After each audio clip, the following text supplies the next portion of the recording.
Depression Baby. Stories about growing up in Appalachia and other things too.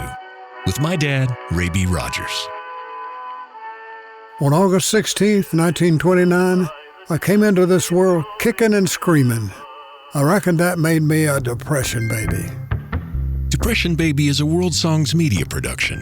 Brought to you by Depression Baby the Book, available in Kindle, paperback, and hardcover, and soon audiobook at raybrogers.com. Today, Ray tells about the arrival of his baby brother and sister, Mark Twain and Mary Jane.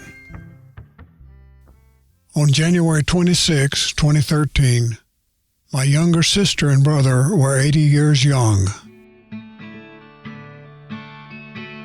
I can't believe it.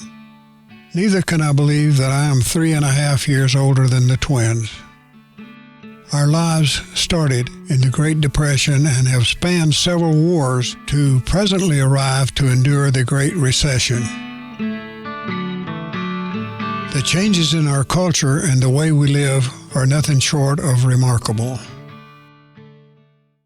Mark Twain and Mary Jane arrived on a cold winter day in a little house on Hanging Dog community that some people today would call a shack.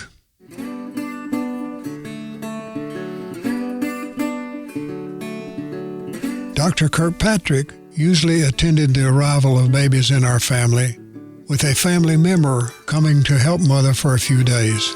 Our Aunt Lorena Rogers Duckett came to assist with this historical event.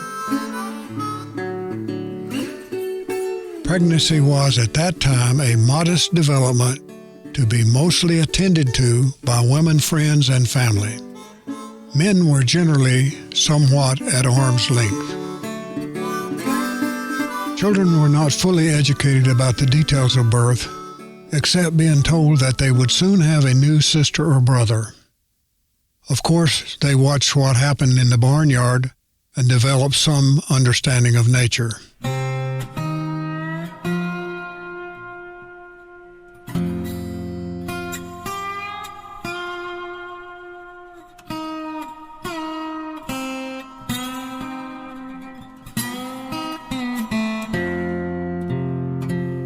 My education must have been scant, because when I heard the tiny little cries of my newborn siblings, I asked if Mother had brought us some kittens. I suppose that kittens would have been a lot more fun for a 3-year-old than little babies that took all of Mother's time and then some.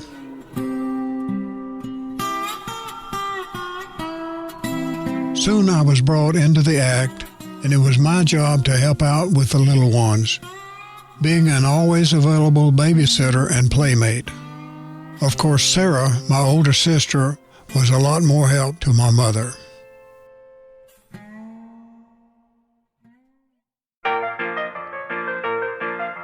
Later, Mother and Dad took the twins to the Haywood County Fair, and guess who won the blue ribbon for the best-looking babies? It was Mark Twain and Mary Jane. My baby sister Dale also won a blue ribbon for the best-looking baby at the county fair. A tradition, it seems. I suppose that the judges of the fair knew what they were doing, because when Mark and Jane were graduated from Waynesville Township High School, the yearbook pictured Jane as the most beautiful girl and Mark as the most handsome boy. It is tragic that Mother and Dad withheld those best-looking genes from me and awarded them to my younger siblings.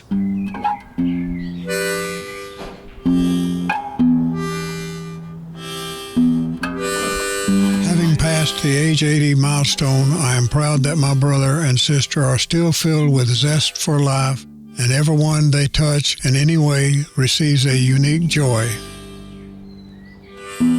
Having spent part of their youth in Hanging Dog must have had some merits. Mark and Jane were both definitely upwardly mobile. Well, when you are born in Hanging Dog, the only way to go is up. We hope you enjoyed listening to this episode of Depression Baby. And if you did, my dad has one important request. If this podcast brought a little smile to your day, would you please consider right now subscribing for free to the podcast and kindly leaving a nice 5-star rating and review on iTunes? You can make the difference in getting Depression Baby in front of a wider audience and help preserve this disappearing legacy. If you need any help with how to subscribe to the podcast, just go to RayBRogers.com and look for the podcast tab on the main menu. Thanks to our audio and musical contributors, including our friend Lobo Loco. You can find out more about him and all the rest of the music and audio in the show notes at, you guessed it, RayBRogers.com. Thank you for listening, and we'll see you next time on the Depression Baby Podcast.